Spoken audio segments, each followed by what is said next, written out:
UG फेरपरीक्षा आज देशभरात घेतली जाते। ही फेरपरीक्षा सुरळीत आणि पारदर्शक पद्धतीने पार पडावी यासाठी एनटीएने बहुस्तरीय सुरक्षा व्यवस्था तैनात केली आहे। तब्बल 2 लाखाहून अधिक कर्मचारी सज्ज ठेवण्यात आलेले आहेत। देशातील 551 आणि परदेशातील 14 शहरांमध्ये नीट यूजी फेरपरीक्षा होणार आहे। या फेरपरीक्षेला तब्बल 22,79,000 विद्यार्थी बसणार आहेत। आज दुपारी 2 ते संध्याकाळी 4:15 या वेळेमध्ये लेखी पद्धतीने ही परीक्षा होईल। या परीक्षेमध्ये दिव्यांग विद्यार्थ्यांना अतिरिक्त वेळ दिला जाईल। या विद्यार्थ्यांना संध्याकाळी 6:20 परीक्षा देता येणार आहे।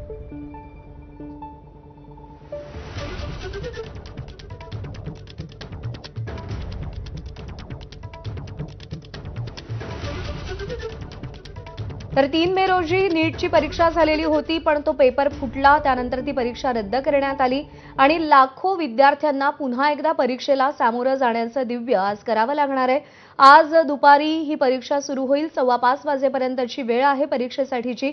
दिव्यांग विद्यार्थ्यांना अधिकचा वेळ देण्यात आलेला आहे। अभूतपूर्व बंदोबस्तामध्ये आज ही परीक्षा होतीये। नौदलाची मदत घेतली जाते आणि पोलिसांची देखील त्रिस्तरीय सुरक्षा व्यवस्था प्रत्येक शहरामध्ये तैनात आहे।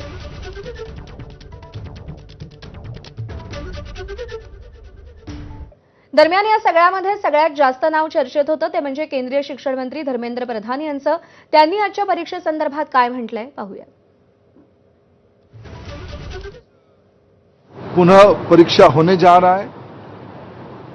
मेरा पूरा भरोसा है एनटीए के ऊपर, भारत की सभी राज्य सरकारों के ऊपर, जिला प्रशासन के ऊपर, भारत की शिक्षा जगत के ऊपर, विशेष करके भारत की विद्यार्थियों के ऊपर।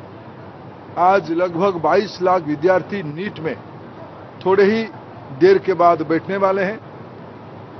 निर्भय होकर बैठे, चिंता मुक्त होकर बैठे। आप निश्चित रूप में अच्छा करोगे। विद्यार्थियों को मेरा ये अनेक अनेक शुभेच्छा है। भारत की व्यवस्था पे उनकी भरोसा है और आज भी भरोसा रहेगा। ये अटूट भरोसा बना रहे, ये मेरे उनको अपेक्षा रहेगा और शुभेच्छा रहेगा।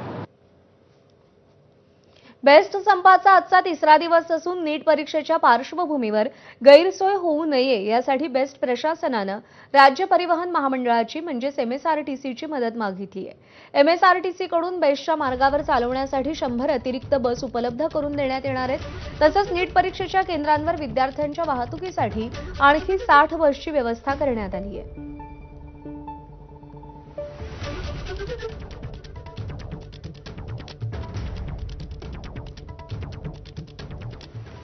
यानंतर राज्यातून बातमी आहे। नसरापूर हत्या आणि अत्याचार प्रकरणाचा 25 जूनला निकाल लागणार आहे।